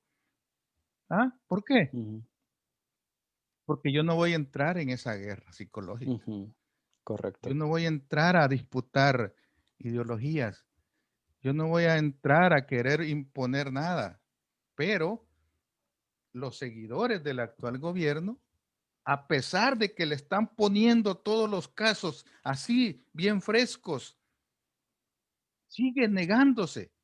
Ese efecto Correcto. de negación de la persona, de no querer entender y aceptar que está dentro de un error, ¿cómo lo podemos catalogar en psicología, estimado Moisés?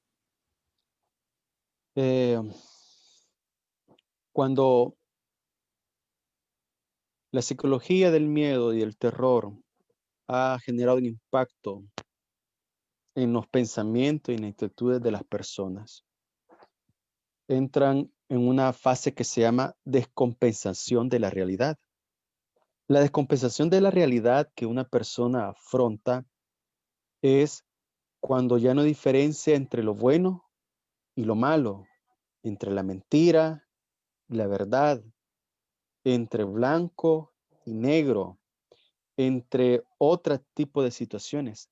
La descompensación de la realidad se da cuando el mensaje de todos esos medios de difusiones que puse ahí ha calado tan fuerte y como decía lo último, que ya trascienden ya no es solo un aspecto político, sino que es un problema meramente de una adoración mesiánica, de un pensamiento mágico y real. O sea, colocan a la persona no como presidente, sino como una deidad, como el Salvador, la mano de Dios hecha carne en la tierra. Y esa descompensación de la realidad genera ese tipo de problemas y conflictos. Por eso yo te decía, yo estoy plenamente convencido de que muchas de esas personas no van a salir de ese estado mental porque ya están condicionados. Si este fulano, si este presidente les dice el día de mañana necesito que vayan y se tiren al barranco, son capaces y lo hacen. No me cabería la menor duda, porque sobreponen la verdad absoluta sobre la opinión de la persona, y eso es sumamente delicado. No estoy hablando de la figura de un falso profeta, como se conoce en el ambiente religioso, ¿verdad? Un falso profeta, un líder religioso, no, pero esta estrategia de manipulación colectiva de la guerra psicológica está creando una especie de secta, una secta política con enfoques religiosos, y eso es lo peligroso. Si tú Nosotros, vos y supieras, yo conocemos, Moisés, vos y yo conocemos culturas del Medio Oriente, sí, donde una persona se amarra unas candelas de dinamita al cuerpo y se tira enfrente de una muchedumbre o dentro de un vehículo, consciente, sí, convencido de que está sirviendo a Alá correcto. y lo hace con gusto. Y yo hago el sarcasmo en algunas publicaciones cuando digo, es que estos pueden llegar al extremo del Waco, Texas. Estos golondrinos pueden llegar a ese extremo y eso es peligrosísimo, porque, Correcto. porque no podés crear vos una figura que para colmo de males ya se va a ir, en 3 años se va y va a dejar al Ujú, pueblo dividido. Y reconstruir ese pueblo, reconstruir esa sociedad para que vivamos en armonía, es una de las funciones del presidente de la República, la armonía social, procurar según la la armonía Constitución de la social. República. Y él está incumpliendo una de las funciones. Y por incumplir esa función puede ser juzgado en un Ujú, antejuicio en la Asamblea, porque no está cumpliendo con esa función que le corresponde como mandatario. correcto. Principalmente, si yo fuera diputado, yo lo juzgara por eso, porque no está cumpliendo esa labor, sino que está mandando un discurso incendiario. Él solo tiene un mensaje de odio hacia la gente que no le apoya y Ujú, encubre, y fíjate bien, y encubre a sus sinvergüenzas que están haciendo actos de corrupción. correcto. Encubre a un fulano que mata a un joven en un carro producto de las drogas, endrogado, Ujú, y gira instrucciones para que 10 días después le hagan el examen de alcotés, cuando ya se sabe que no va a tener ningún efecto positivo eso. ujú, correcto. Adicionalmente, no ha dicho esta boca es mía al respecto. Solo ha movido los hilos en la policía para que hagan lo que él dice. Ujú, ¿Por qué? Porque, porque estamos ante un gobierno de impunidad. Estamos ante un gobierno que solo tiene un mensaje de odio.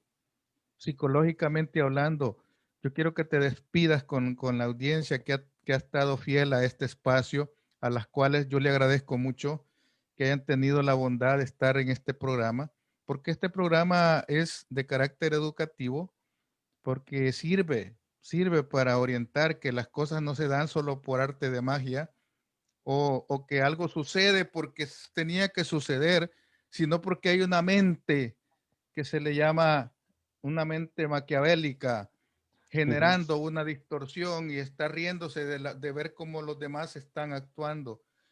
¿Por qué? Porque están ganando votos según ellos, ¿verdad? ujú. Moisés, te agradezco mucho el tiempo que te tomas para estar en este espacio y cuando quieras, este espacio es tuyo, ¿ok? Este, gracias Luis por nuevamente por abrirme las puertas en este prestigioso espacio que eh, administras tú con otros hermanos allá en Estados Unidos, en Texas, Houston. Gracias, agradezco mucho esa confianza. Eh, Decirle brevemente a las personas que ven y han escuchado este tiempo, esta plática que hemos tratado, he tratado de apoyarme de la ciencia, del recurso, de los libros que están ahí. He tratado la manera de ser plenamente objetivo con mis valoraciones. Yo no soy un psicólogo que va a decir lo que las personas quieren escuchar. Siempre me voy a basar en el tema de la evidencia científica, la evidencia académica, para dar mi opinión y mi valoración al respecto de los temas. Por lo cual, si hay alguno que no le ha parecido mi opinión y mi contenido, tiene el derecho de desistir, de estar en contra. Lo que no tienen derecho y no tenemos derecho es de atacar, señalar, amenazar, como usualmente se hace hacia todo pensamiento opositor. De mí siempre van a encontrar el respeto absoluto, la escucha activa necesaria y fundamental para que todos podamos estar en armonía. No, jamás vamos a estar completamente de acuerdo en todo y en cualquier otra cosa.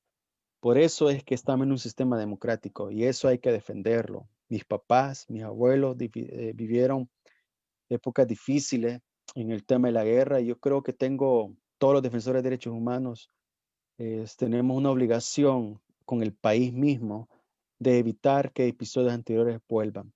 Y desde la psicología, pues, tratar de dar mi aporte. Gracias por aquellos que se han tomado y aquellos que quieran tener una orientación plenamente gratuita, pueden escribirme al correo a psicoemergencia.sb@gmail.com. Repito, psicoemergencia.sb@gmail.com y pues en la medida tenga el tiempo y la disponibilidad, pues poder orientar y dar la atención necesaria en cualquier tema en psicología. Espero que la próxima abordemos ampliamente el tema de la niñez. Hoy lo abordamos de manera general, superficial, pero vamos a abordar otros temas más pertinentes de la cuido y el trato que deben de tener como personas adultas hacia sus hijos y a sus hijas. Gracias, estimados, estimadas. Un fuerte abrazo de esta amada tierra, nuestro país, El Salvador. Te quiero comprometer para que el próximo tema te prepares y hablemos del fenómeno de las pandillas, ¿te parece? Ok, podríamos abordar el tema desde la Causas, prevención y la rehabilitación. causas, consecuencias, Sí, prevención, rehabilitación, eh, programas afines a eso, modelos que se hayan implementado en otros lugares, porque yo sí creo que hay una respuesta, sí, yo sí creo que hay una solución. hay, hay Y no esperanza estoy todavía. hablando de religión, no estoy hablando de nada, estoy Correcto. hablando de una respuesta desde el punto de vista psicológico y, y esa parte no se ha tocado en El Salvador. Sí, Se este, toma como un elemento político, se toma como un elemento coyuntural, ujú, se toma como algo sin sentido, como que no tiene solución. Han pasado años y años y años y por muchas manos duras que haya, por muchos controles territoriales, no se le ve solución. Por lo correcto. tanto, es importante estudiarlo desde el punto de vista académico, aunque ya hay muchos estudios al respecto. Sin embargo, hasta la fecha mi país sigue desangrándose y sigue a expensas de ese fenómeno. Sí, Esto se vio esta semana que pasó, ¿verdad? Que cómo ha levantado polvo eso de que el gobierno de la haya hecho tregua. un acuerdo bajo de agua con las pandillas, aunque lo nieguen, aunque se den golpes de pecho y todas las evidencias están. Y será el tiempo el que vaya demostrando realmente la hipocresía que puede tener un gobernante cuando te vende una idea equivocada con el afán de conseguir más fuerza en su gobierno, pero el daño que le está haciendo a la sociedad es inmenso y esta sociedad le va a costar levantarse mucho si no hay un Sí, cambio de actitud, si no hay un cambio de acción, si no hay un modelo de solución construido dentro de todos los salvadoreños y con la parte académica yo creo que podemos contar. El problema es que los obligados a tomarse ese apoyo no lo hacen. ujú, Y ahí es donde yo sí critico, porque El Salvador tiene muchos profesionales capaces, sin embargo no están siendo tomados en cuenta. Prefieren contratar paramédicos con título de médico y les pagan un gran sueldazo y no llegan a hacer nada en El Salvador y solo los ocupan de show político. correcto. Y ellos pues reciben un sueldo por hacer el show, son artistas también en ese momento y y dejan abandonado a todo el gremio médico de El Salvador, que ha muerto más de 100 personas como producto Correcto. de esa irresponsabilidad. Moisés, muchas Te gracias tomo por la tu tiempo. palabra. Vamos a hablar de ese tema, prevención y rehabilitación. Ok, ¿Hay solución a este fenómeno? Y pues vamos a preparar para la hay próxima que semana. estudiarlo bien. Muchas gracias, Moisés. Muchas Gracias. gracias a los amigos que estuvieron pendientes de este programa. Esta fue la plática desde Houston, Texas. Nos vemos mañana. Vamos a conversar con un grupo de mujeres hablando de política. Vieras qué interesante ese programa, Moisés. Mujeres hablando de política se reúnen a componer el mundo, mujeres, el día de mañana. Correcto. Y interesante ver el gremio de mujeres interesada en contribuir en algo con su punto La de vista. revolución será de las mujeres. Yo creo eso. Sí, y eso es importante. El viernes tendremos a Víctor Hugo Suazo, un diputado del FMLN también, y a Susi Bonilla. Este, vamos a hablar. El lunes tendremos a Jamie Muñoz, ¿sí? Jamie Muñoz estará con nosotros el lunes. Así que estás invitado. Estamos en contacto. Muchas gracias a todos. Buenas noches. Buenas Gracias noches. por su sintonía. Cuídense mucho.